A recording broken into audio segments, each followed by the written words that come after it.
Hey guys, I've got to be kind of quiet because I'm recording this at almost 3 in the morning because I can't sleep. And I just, I can't sleep and I just wanted something to talk about. So, I thought I'd talk about,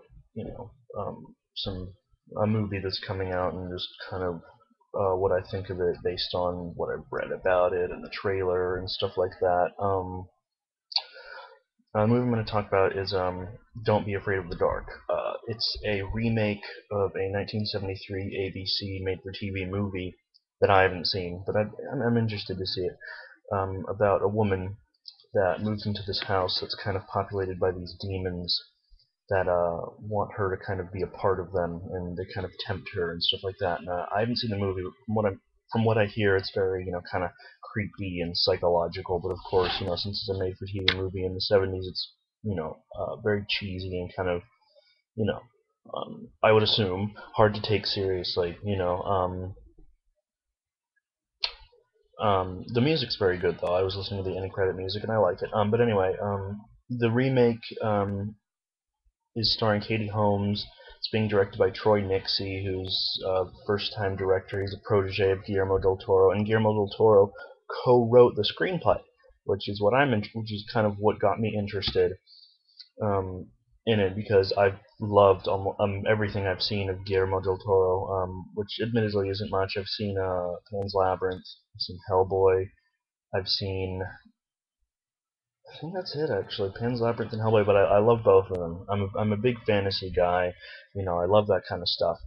Um, and I think that he's very good at tapping into. He's very good at mixing fantasy with human emotion. Like it's not just ooh, look at the pretty colors. Like you really feel, especially in Pan's Labyrinth, you really feel for the characters, and as well as being astounded by all these fantastic things that are happening and whatever.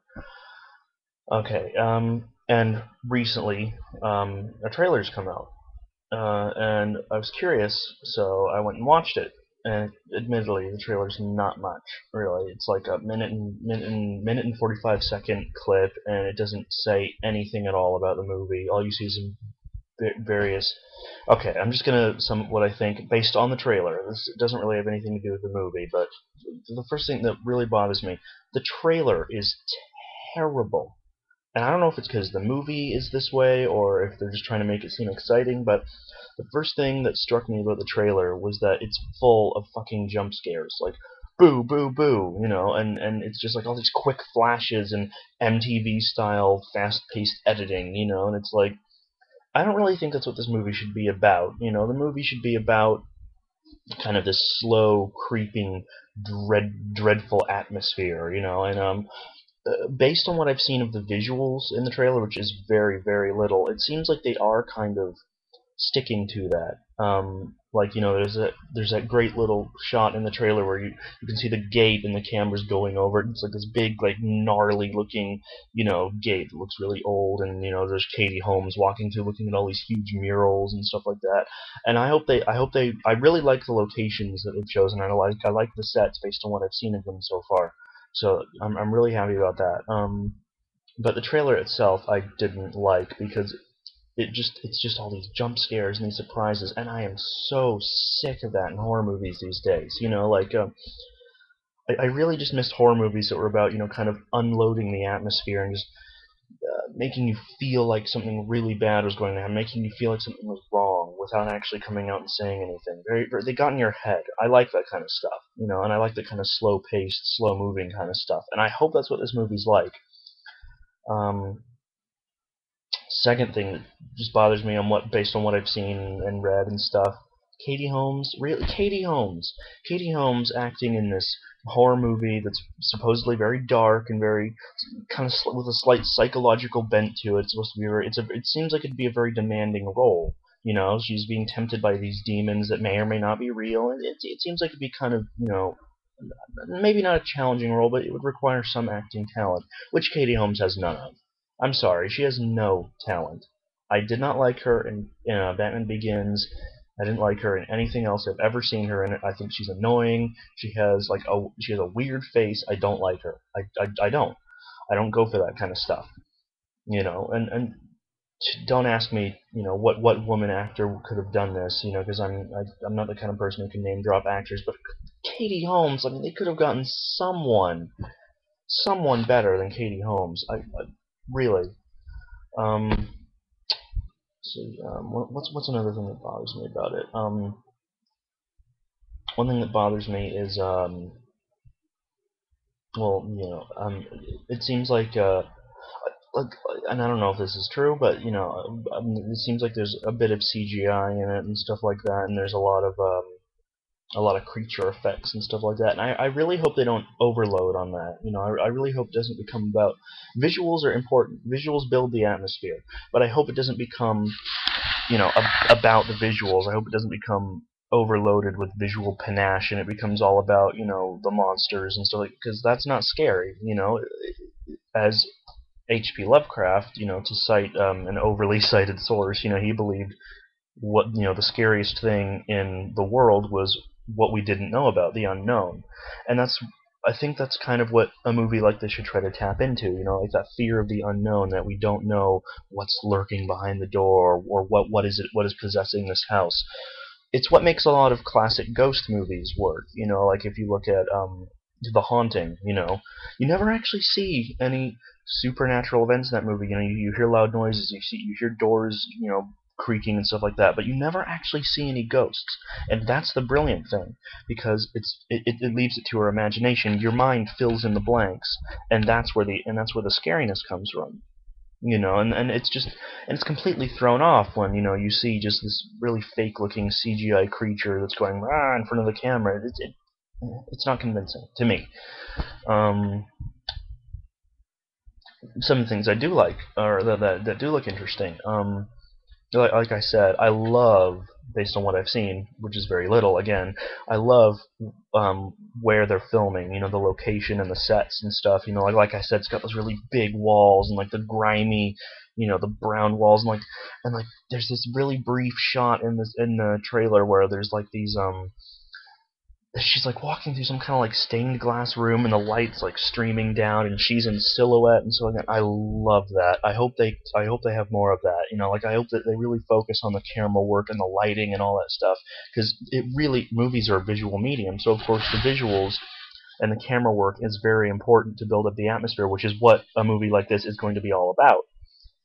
Um, Number two, it's R-rated, which, from what I hear, it's actually, and I've read a little bit about it on Wikipedia, and they said it was really only R-rated because it was just so intense and so horrifying, and apparently it doesn't have a lot of gore in it, which raises my hopes more, because as I said, it kind of reinforces the notion that it's more about the atmosphere and the horror and the scariness rather than the gore. And so it's really, really awesome to just get an adult R-rated horror movie that's about the atmosphere and not the gore, not the sensationalism, none of that, And I really, really hope that the movie lives up to that. And the third one, it's being co-written by Guillermo del Toro, who, as I said earlier, I trust in all kinds of things. I really trust that his writing skills and his producing skills will help the movie along. I really hope that the movie really just has a real punch to it in terms of plot. Because it's very rare that you get a horror movie with a good plot as well as a good atmosphere that's actually scary. And I really hope that he kind of brings that to the table. Um, I really hope a movie like this, if it lives up to how I'm imagining it, which it probably won't, but imagination's always more powerful than whatever it ends up being. But I hope that if the movie is like this big, dark, atmospheric, creepy horror movie, I really hope it's successful, because that will obviously convince the suits, that this kind of stuff has a market, and this kind of stuff can be, it can be marketable, and we'll get more of that kind of stuff. And I would love, love, love, love, love, love to see a return in mainstream horror to this atmospheric, creepy horror where it's about what you don't see. Because that's the kind of stuff I love. I love mystery and ambiguity and subtlety, And I really hope we see a return of that. The only reason that I really don't think it's going to be successful, um, based on kind of just what I've scoured, like some forums and stuff like that, and everybody everybody's like first impression of it just kind of seems to think that it's going to be just another generic horror movie, especially with Katie Holmes in the role and with the jump scare trailer, like I said, So in that respect, I think that actually might not be successful because of the whole Katie Holmes thing, and people are going to look at it. First impressions is going to be, oh, it's just another shitty horror film. I'm so tired of those. Who wants to see that? Blah blah blah blah. And so, in that respect, I don't think it will be successful. And it's also being released in January, which I don't really get. Like with horror movies lately, it's like they've had really whacked out release dates. Like The Wolfman was released in February. This movie's being released in January, and it's like, why? I don't get it. Because like nobody like in January or February, the holiday known for being, or the month known for having fucking Valentine's Day. Nobody on February, goes to the movies with their girlfriend and thinks, oh, I'm gonna go see this creepy horror movie. Like I don't know, maybe people, I would do that, but I'm a weirdo. But like the average moviegoer isn't thinking, it's Valentine's Day month or whatever. Like it's the month of romance. I want to go see this creepy horror movie. And so it's, I don't know, really misguided marketing in general, like from what I've seen, based on the trailer and the release date. It's like it seems like they really have absolutely no idea what they're doing with the movie, which is really sad. But I do have high hopes for it, and I really do. I'm really excited to see it. Oh, by the way, a lot of people who watch my videos, if anybody actually watches my videos, they probably wonder why I don't put up a lot of videos on here. It's mostly because I can't really think of stuff to talk about, and I don't like doing video movie reviews. But if you're interested, and I'll put a link in the description. I do run a blog, an online movie review blog. If you're interested in that kind of stuff, I'll put a link, and you can go read it and leave some comments. I want to hear your thoughts because I work really hard on them. I've done about 15 movie reviews so far over the space of 3 months, so I'm really interested to hear what people think about it. And if they want to see more, and if they like it, and what they think I can improve on. So please, I'll put a comment. Or I'll put a link. Go leave some comments and tell me what you think. But those are just kind of my first impressions on Don't Be Afraid of the Dark. Bye.